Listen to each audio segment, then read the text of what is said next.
কি হলো, এভাবে কি দেখছো? তোমাকে, তুমি আমাকে এতটা ভালোবাসো যে আমাকে কেউ কিছু বললে তুমি সহ্য করতেই পারো না।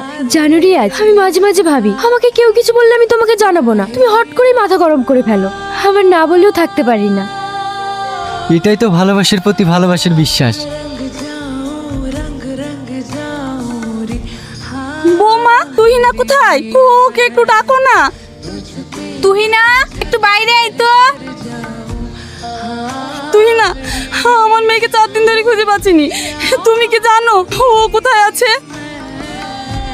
না না, আমি কি করে জানবো কোথায় আছে? বুড়ি তো সবসময় তোমার কাছেই থাকতো, তুমি না জানলে কে জানবে বলো?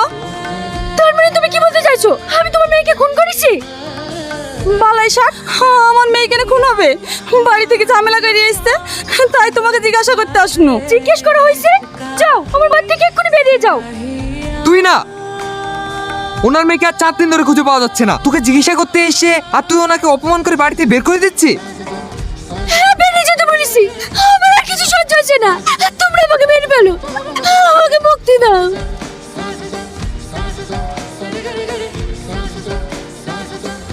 হাসো।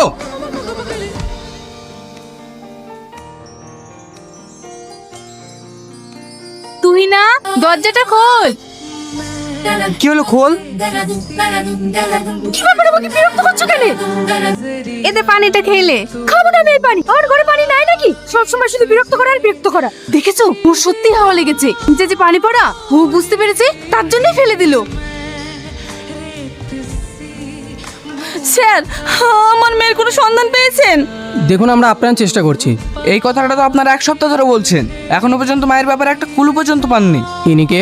স্যার, ও আমার হবু জামাই। আমার মেয়ের সঙ্গে ওর বিয়ের কথা হয়েছিল।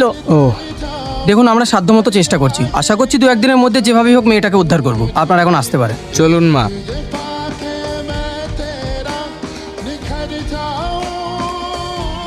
কনস্টেবল, এই জায়গাটাতেই সন্দেহ হচ্ছে, খোঁড়ো। Okay sir. স্যার,